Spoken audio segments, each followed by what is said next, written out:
like, just start, because you can create impact in really simple things, and I think once you start to unpack it and you start to understand the small things that you can do, you then sort of get on this journey about how you can create bigger impact. But I'm always like, just start. Don't worry about, not being perfect, because it doesn't actually exist. And we're certainly not perfect. But we are always trying to make steps forward. And also too, like, this is not, you can't do sustainability or ethics and all that on your own. Like, it is about very deep relationships, great partnerships. Welcome back to Fashion Business Mindset. Over the past 3 years, I've had the privilege of chatting with some of the most inspiring thought leaders and change makers in the fashion industry. From highly successful entrepreneurs and founders to those on their exciting startup journey, my guests have shared their stories, insights and strategies for making an impact while shaping the future of fashion. Thanks to you, our audience is growing rapidly, with new listeners joining us every week. To help you gain the most out of our conversations, we're excited to introduce our Impact Edit, which showcases the most powerful insights from our previous longer form episodes. These are the golden nuggets, the ideas, strategies, and perspectives that can help you learn something new, spark a new idea, or solve a challenge that you're facing in real time in your business.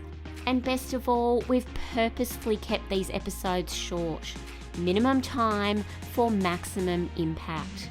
So whether you're a seasoned business owner or starting out on your journey, our aim is that you end each Impact Edit equipped with new information that will help you make a lasting impact in your business, with your teams and your community.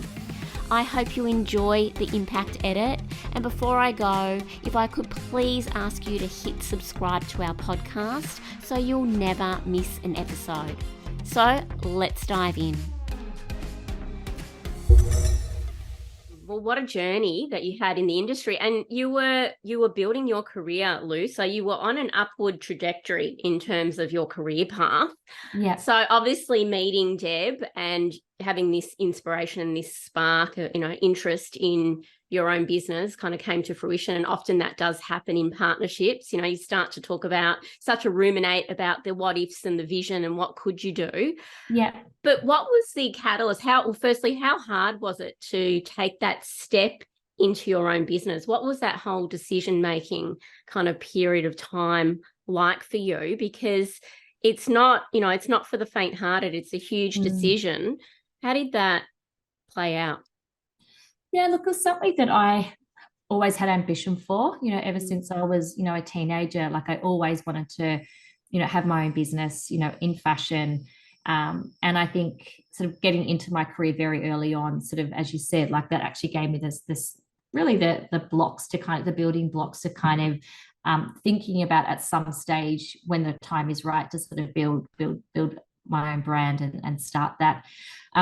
Deb and I had traveled a lot together, and we used to buy a lot of our kind of cotton jersey from either America, or even at the time we started Basic, there was a lot of sort of jersey, but it was at a very luxury level. Like, there was sort of this play into luxury, like the Rick Owens and the Andamula. Those kind of brands were sort of starting to play out, but they were $300 t-shirts that you had to dry clean. And so there was this real kind of opportunity, we felt, sort of to become a t-shirt brand, I guess, in the very beginning, that sort of sat between sort of that contemporary to luxury, that you could wear a beautiful tailored suit, but then you pair it back with it, a cotton t-shirt. And that was really the thinking, and just sort of seeing that there was a real gap in the market. Obviously t-shirting was normally more of a price pointed, casual product, but we were starting to see the luxury level, but the price points were kind of almost unachievable for most customers. So it was this niche little spot that even for our wholesale accounts at the time, like, for them to have $100 t-shirt, selling that back with a Dries Van Noten $1,500 jacket, it was just this sort of great kind of pairing of product that spoke to the customer and how they also wanted to wear the product, which is also how we wanted to wear it at the time too. Yeah, absolutely love it. And I can totally relate. I had a similar path when I started my first business in wholesale. I was traveling with my lead designer, and, we'd sit down at the end of the day and we're like, oh my gosh, we could do this and this. I can see a gap in the market there. And I Mm, think that that's often a huge catalyst for people, stepping into their own business after being in the industry yeah. for quite a few years. So how did that play out? What kind of happened? Did you both, resign, start in the business day one? Was it a transition? How did it actually come to life? Yeah, I mean, the first sort of, I guess the first step was really sort of identifying that it was really a bit of a sliding door moment where, we could have gone on to, work for someone and work for someone for a very long time. And I think it was just that sliding door moment where there was this sort of opportunity sort of presented. And we're both at that point in our career where it was like we either take the leap Yeah. or we stay in our current roles and we go on a different trajectory. And I think we're both in our 20s. So it was sort of probably the right time in terms of, taking that leap. At that point in time, there was no children. Deb was married, but I was single. And it just felt like if it's not now, then when? And sort of things sort of aligned. And, so yeah, it was one of those funny things where, when alignment sort of kicks in, you're like, okay, now's the time. And so we sort of, soon after we both left the business and started working on Basic. Well, thankfully, you both did take that leap, because Basic is an iconic Australian brand. Where would we be without it? So let's have a chat about the brand and the ethos and the values, because you have an extremely loyal following. You've built that brand loyalty over time. It's been many years. But yeah, let's share the ethos and the values with our audience. It was quite interesting because at the time, what we were kind of noticing was that a lot of manufacturing was actually moving offshore, and that wasn't a bad thing. It was just we could see that this great local industry was starting to kind of decline. So we kind of had sort of that bubbling away. We had the whole kind of t-shirt jersey thing, kind of cotton jersey product thing bubbling away. And sort of at the same time, there was this sort of new innovation around sustainable materials and organic cotton. And I think, again, it was like, organic cotton was sort of being used more, certainly not in the contemporary design space. It was used in sort of other products. So there was sort of this combination of, supporting our local industry, buying and using sustainable materials and using organic cotton, and then sort of obviously the design concept of t-shirt, and just sort of collectively together, it just felt like that actually felt very new and innovative. No one was doing it in the market globally.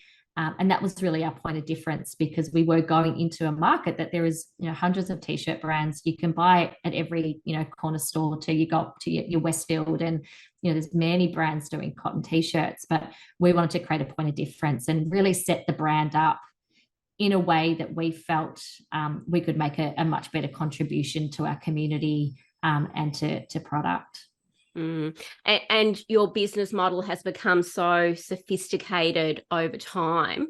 Can we reflect back to those early days? So it started with sustainability, but that was elements of organic cotton, and definitely local, as you said, was, is the heartbeat of the business. We're now in a period of the fashion industry where sustainability, circularity, transparency, it's such a sophisticated model and a complex model. If we were kind of wound the clock back, Lou, how did you start to kind of formalize that process in the early days, or build on your sustainability or responsible business journey over time? Because, and I'm asking this question for those in our who are tuning in that are in those early days, because it's not for the faint-hearted. It's no easy task, but we've all got to start somewhere. So I'd love to reflect back to how you built those pillars of your business in the early days. Yeah, it's a really interesting one, because I think, like, in the early stages, it wasn't necessarily like a super conscious decision where we were like, we're going to come out and we're going to drive ethics and sustainability. It was more that we felt that that was the right thing to do. And so that kind of built the values of how we wanted to operate as a business. And look, and even for a long period of time, we wanted to talk about the Made in Australia. We wanted to talk about our sustainability attributes, but the customer wasn't really quite ready for it. But we also know at the end of the day, through that process and being able to go into our factories, to be able to work with our knitting mill, at the end of the day, the product that would come out at the end far superseded any other product that we could get through any other channel. So it was like, we would build, we knew at the time that we could take a jersey program and take that offshore and probably make more margin. But at the end of the day, the product would suffer. And so making sure that from our perspective, we always were a design-led brand that had, ethics and sustainability built into the model of how we thought about things. And so I guess that was really the ethos. We always knew that, a customer's not going to come in and go, oh, that's an ethical t-shirt or that's sustainable, I'm going to buy that, but I don't like the product and I don't like the fit. Yeah. We always like, if we lead with beautiful product, with quality and design, and we build the values through ethics and sustainability, that just sort of lays to the goodwill of the work that we want to do. And so it was very, again, unconscious. And because no one really wanted to know about it, we just sort of went about our business, and that's how we kind of operated.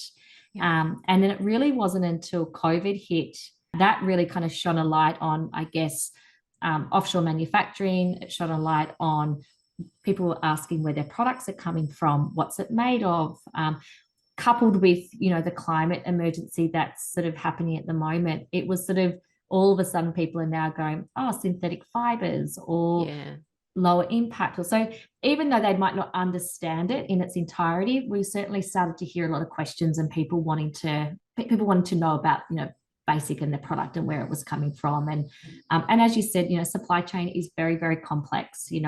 We've got issues around modern slavery, we've got issues around climate, materials. Like, it's very, very, very complex, and it's very deep and very entrenched. And I think fortunately for us, majority of our manufacturing happens here in Australia. We're out in the factories all the time. We have really great partnerships and relationships with our suppliers. And so that really helps, I guess, in terms of helping us to manage obviously the ethics part of our business when it comes to manufacturing. And then sort of through COVID, when that sort of questioning started to happen, we made some strategic decisions in the business to, so Deb moved into the creative director role. Through COVID, we made a strategic decision to move Deb into the creative director role, and I took on all of the responsible business, sort of sustainability and supply chain. And we just sort of felt like, those things really worked hand in hand together.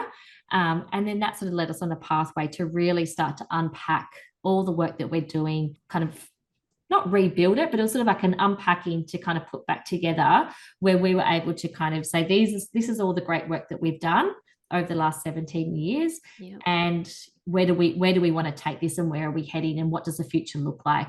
And even in those 3 years from where we started, unpacking our business to where it is today, I mean, that space has moved very, very quickly from governance, circularity, lower impact materials, modern slavery. Like, it's really becoming something that is, the conversation is happening, and there's huge changes that are being made. Yeah, and I think that for us was just great that we weren't having to rebuild anything. We didn't have to go back and fix anything. We just had to do more of the good work that we were doing, and then look to what does 25 look like? What does 2030 look like? And putting the business on a trajectory to kind of, I guess, create bigger impact than the work that we're already doing. Yeah, I love it. I love it that it's been part, and I think it's important for our audience to know that this has been part of the DNA of your brand from day one. As you said, that really, it was there, it was ticking away in the background. It was just what you were living and breathing. Your focus was developing outstanding product and serving your customers. And 17 years later, here we are. And as you said, post-COVID, there's been this huge awakening. And this is, sustainability, circularity, very topical at the forefront. As you said, governance is a huge focus at the moment. And I guess you're well poised, Lou, as a business to kind of go to the next level of, what the future of fashion is going to look like based on the work that we need to do as an entire industry in this space. Can we just step through, just for our listeners, can we step through each of the pillars of your responsible business journey? So across people, planet, and of course, profit. We've got to be profitable in business. Otherwise, we can't do all of the wonderful things that we do. Can you just touch on those pillars before we kind of start talking about, I want to talk about accreditation and some of the complexities of this space. One of the interesting things going through this process, and to your point, you know, without having a profitable business, there is no business. And so, you know, the position, I guess, that we take as an organization is that we hold, you know, people, planet, and profit in equal measure, and each of them have a seat at the table, if that's what you want to call it, to actually sort of put forward a position on decision making that's happening in the business. And so that's sort of really, I guess, the ethos that I kind of really sort of drive through the business, in that, you know, sometimes we have to make decisions, but as long as we're always making progress, you know, it's that classic sort of progress over perfection. You know, that's sort of really our mantra, you know, when we're making decisions, and how we're kind of navigating this space, because it is very complex. And if we were just to be a brand or a business around sustainability and not have profit, then we wouldn't have a business. So it's like, how do you bring all of that together in a pathway forward that is actually taking progress every step of the way, having points of measurement to come back to. And I think that's also really important. You know, for us, it was like, how do we set a baseline? And then from that baseline, how do we then start to progress? And that then we start to chip away at really interesting projects around, whether it's around our people in our community, whether it's about the environmental impact that we're making, and sort of linking that all back to profitability, and just making sure that they kind of all sit within partnership and in equal measure of each other. Yes, so important. I love how you said, you know, it's progress over perfection. I think that's really important, and that's a really important message for everyone in our industry. As long as we are moving forward and we're making those incremental improvements, we're headed in the right direction. But doing nothing is pretty much not an option anymore. Would you agree with that? Yeah, absolutely. And I think that's what I always say to, you know, even through this experience, I've had, you know, many businesses work, you know, call out and have a phone call with, or a coffee. And that has always been my message. Like, just start, because it is, you can create impact in really simple things, you know. And I think once you start to unpack it and you start to understand the small things that you can do, you then sort of get on this journey about how you can create bigger impact. But I'm always like, just start. Don't be, you know, don't worry about, you know, not being perfect, because it doesn't actually exist. And we're certainly not perfect.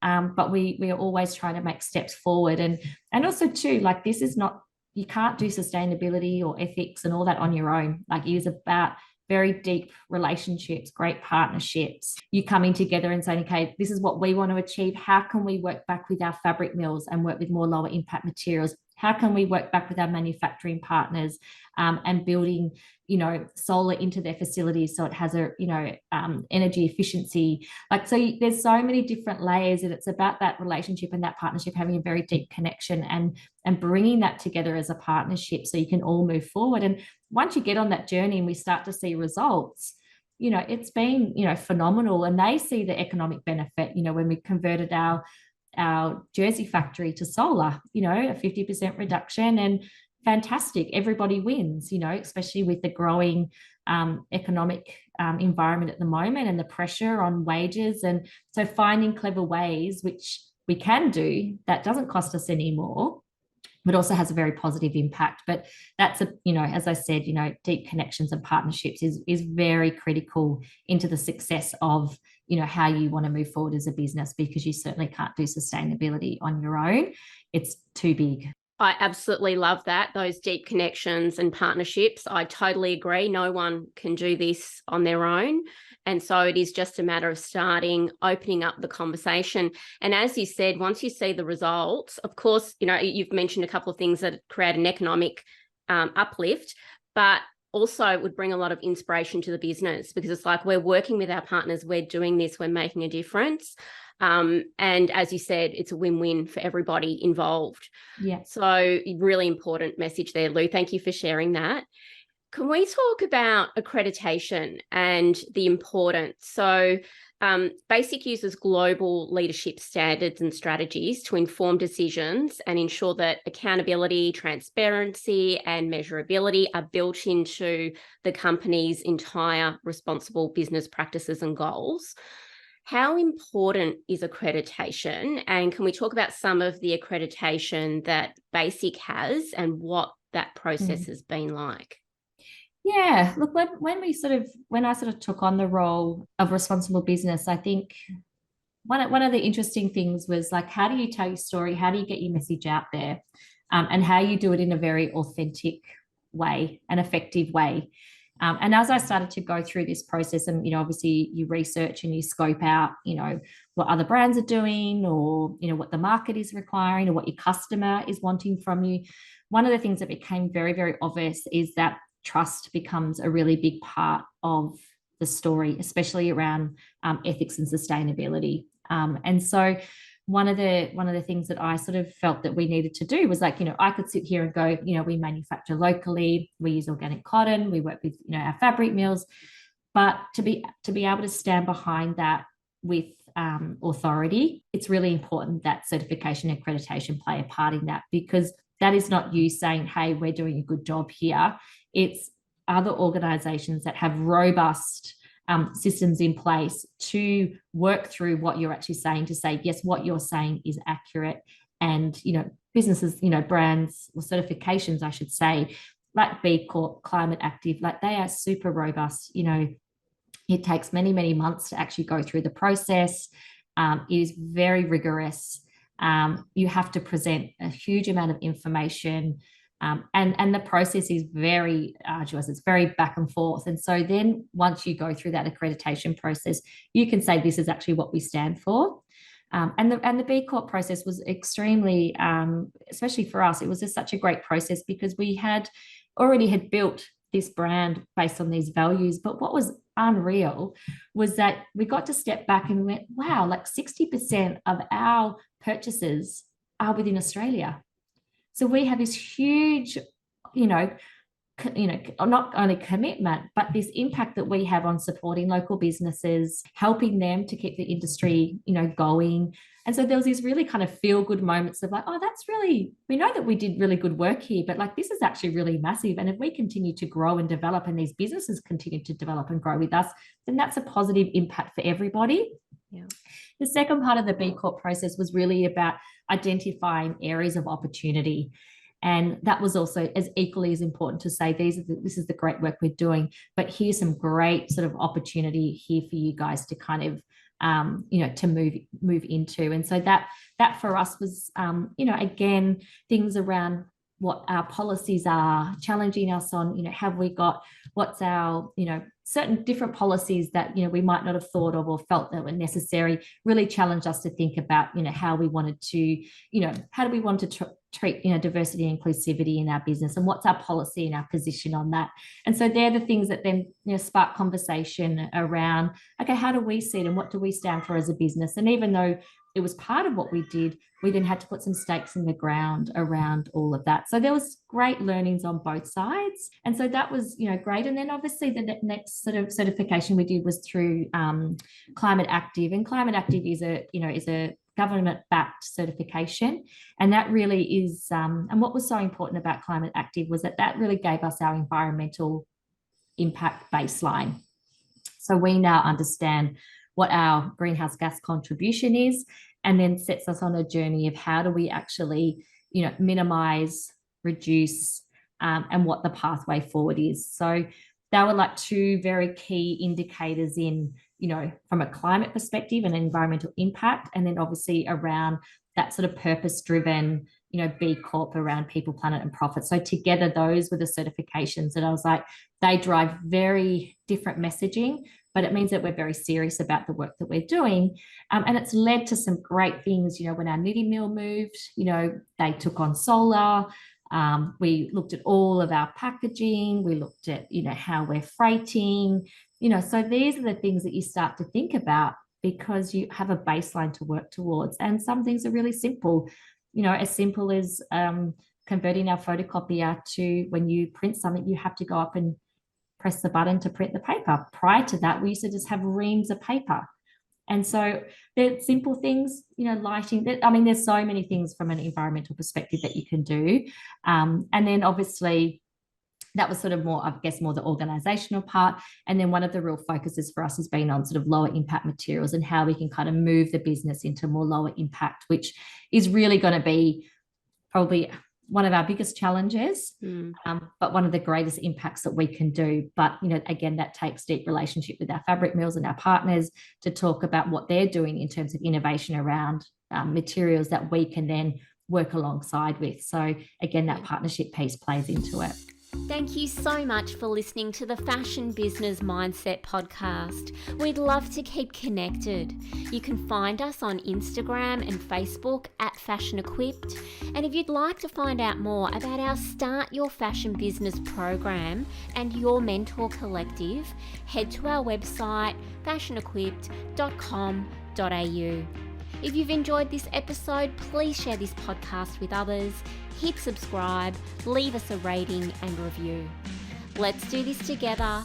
Let's make the fashion business your business. This is a Guide Your Light network production, creating podcasts with purpose.